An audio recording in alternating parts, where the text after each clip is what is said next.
name's Charlie Polson. I'm from Des Moines, Iowa, and I guess my story kind of starts going back to college when I first started transitioning.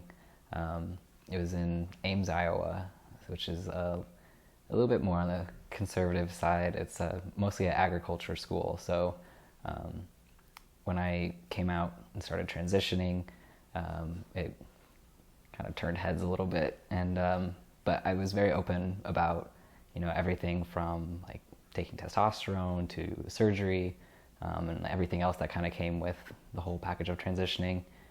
But then in that fall semester, my last year of college, we did a study abroad trip to Rome, and this was the first time that I had gone somewhere after surgery where nobody knew my past. Nobody had known that I used to be a woman.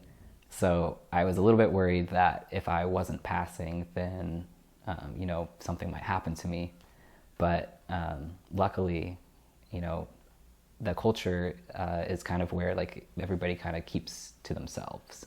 My one moment where I was just kind of like, okay, I can probably live kind of stealthy was I needed a haircut.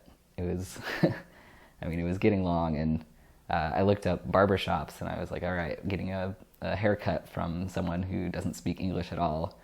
This is going to be a little difficult, but I'm willing to figure it out.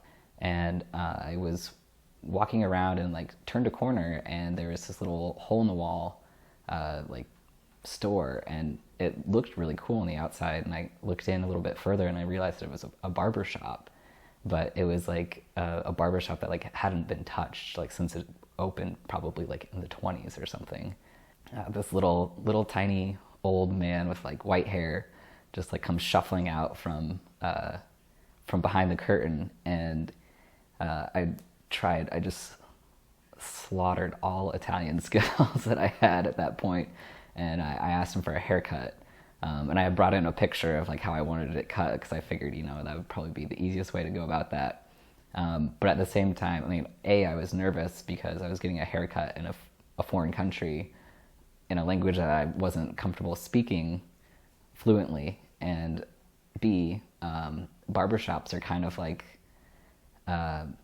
almost like a rite of passage for any kind of like masculinity in general speaking. I was sitting in there, and on top of that, I was kind of worried, like, is he gonna figure me out? Like, what am I gonna do? But it just kind of like everything was totally fine. Like I didn't have anything to worry about. It's like the funny little things that like guys do between each other. Like for example, like if you don't know a guy and you are crossing paths with him, like you nod downwards. But if you do know someone, like you nod upwards. Like it's just little tiny like unspoken things like that.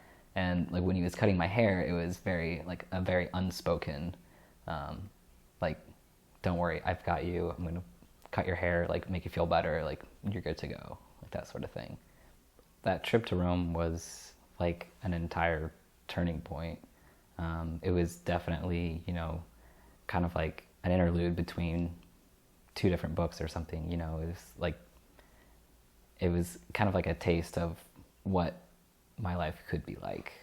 It could be something where I have more time to focus on design and, things that I really enjoy doing, and I don't have to worry about, do I need to tell anybody that I'm trans? Do I need to like out myself? Do I need to, that sort of thing.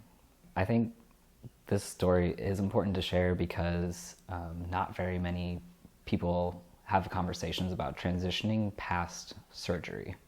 Like they kind of see surgery as like the end all, to every single like transitioning problem. But that's really, not the case at all. Like past surgery, okay, like great, that's done. But like, how do you navigate the world past transitioning? You finally like have been on like testosterone or, hormones long enough that you can navigate like your own emotions. But for example, when I first started taking testosterone, when I was getting the prescription from my doctor, he was going through a list of all things that could possibly happen, and you have to like legally sign off on every single one. And he suggested going to therapy the entire time that I'm on testosterone. And he's super sweet. He looked at me and he was like, you know, I don't think you personally need therapy. It's not your fault, it's society's fault. And, you know, it's kind of like, okay, how do I navigate that? So it's good to, you know, keep talking about things past top surgery.